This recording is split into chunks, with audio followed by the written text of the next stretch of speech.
Halo semuanya, perkenalkan nama saya Akila Zafira Putri Naula dengan NRP 190123017. Di video kali ini saya akan menjelaskan mengenai anatomi musculus bicep brachii.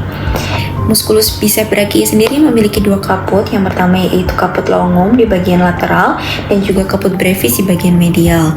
Untuk lebih mudahnya kita bisa menandai dengan kaput brevis dari musculus bicep brachii ini berada di atas dari musculus coracobrachialis. Nah, untuk origonya sendiri yang pertama ada kaput longum yaitu tuberculum supraglenoidal scapulae. Lalu untuk kaput brevisnya yaitu processus coracoideus. Untuk insersionya yaitu tuberositas radialis. Untuk inervasinya yaitu nervus musculocutaneus. Nah, setelah itu di bawahnya kita dapat melihat cabang korda divisi trunkus dari medulla spinalis. Nah, ini nervus musculocutaneusnya hingga bercabang ke C5, C6 dan juga C7. Nah, di musculus bicep brachii ini juga memiliki arteri dan juga vena. Untuk arterinya terdapat arteri brachialis dan juga venanya yaitu ada vena cephalica. Nah, sekian penjelasan dari saya. Terima kasih.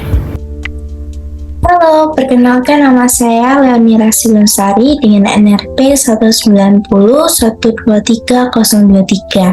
Kali ini saya akan menjelaskan tentang fisiologi anatomi. Yang pertama adalah myofibril. Myofibril merupakan struktur otot yang terdiri dari rangkaian sarkomer.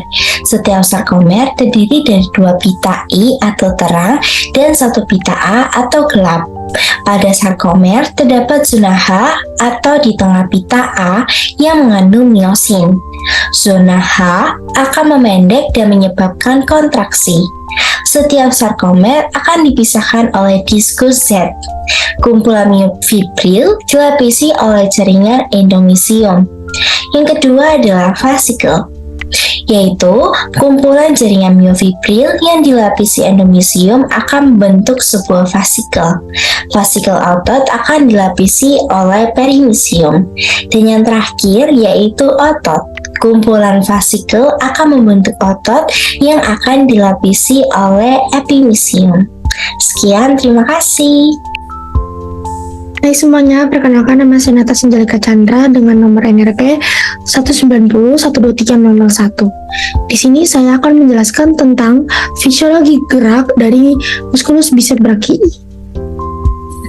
Jadi otot lurik itu adalah otot volunteer yang dimana itu harus dikontrol oleh otak untuk bergerak. Nah, seperti musculus bicep brachii ini, dia itu dikontrol oleh gyrus precentralis yang untuk mengirimkan impuls untuk bergerak sampai ke medulla spinalis, di mana dia akan melewati tractus pyramidalis dulu, yaitu primary motor cortex, sampai ke medulla spinalis.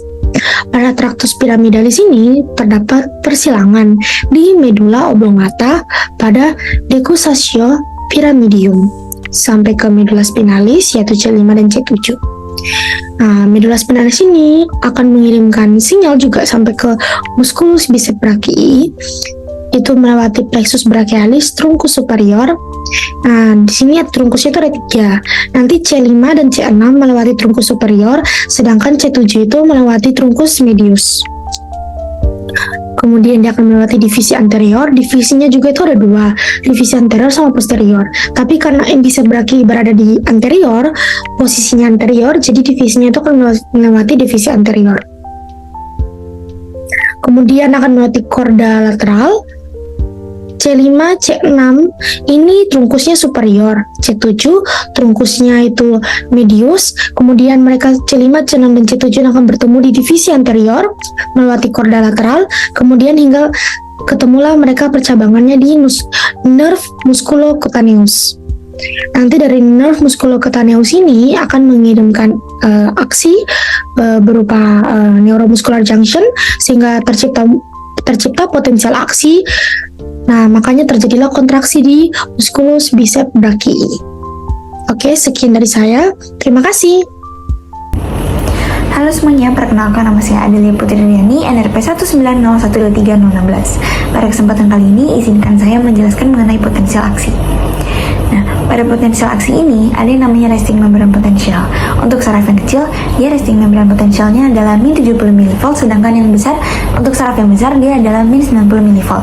Nah, kadar Na+ ini kalau di luar itu dia lebih besar dibandingkan Na+ yang ada di dalam. Sedangkan untuk kalium atau K+ dia lebih besar yang di dalam dibandingkan yang di luar. Nah, pada akson ada yang namanya struktur selubung mielin. Selubung mielin ini itu untuk menghambat potensial aksi karena dia merupakan inhibitor listrik. Maka potensial aksi pada akson ini disalurkan dengan melompat ke daerah yang tidak diselubungi oleh mielin yang disebut dengan nodus Ranvier. Nah, tahap dari potensial aksi ini ada istirahat, di mana membran istirahat sebelum potensial aksi itu membrannya masih dalam resting membran potensial. Selanjutnya ada depolarisasi, di mana di sini terjadi perubahan permeabilitas membran terhadap Na+. Na+ masuk ke dalam akson, lalu depolarisasi ini itu hanya terjadi ketika stimulus sudah melampaui threshold. Nah, habis itu selanjutnya ada repolarisasi, di mana di sini terjadi penutupan kanal Na+, lalu pembukaan kanal K+, atau yang disebut dengan NK pump. Nah, lalu Cl- atau klorin masuk ke dalam membran sehingga menyebabkan repolarisasi.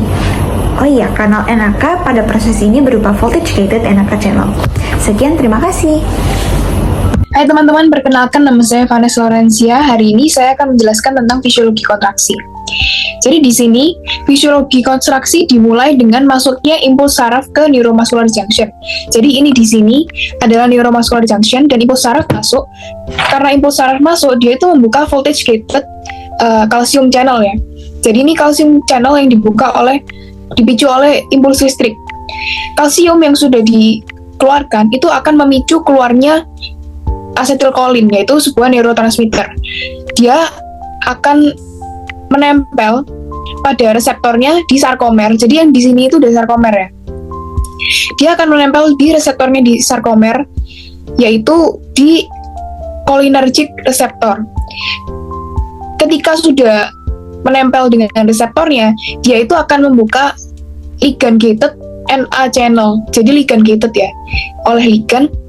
Terus dia terjadi potensial aksi karena influx ion positif dalam sarkolema. Jadi potensial aksi lalu merambat di sarkolema, dia masuk lewat T-tubul seperti gambar ini. Dia merambat di sini, lalu masuk melewati T-tubul.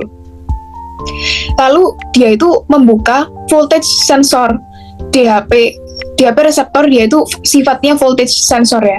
Dibuka karena impuls listrik.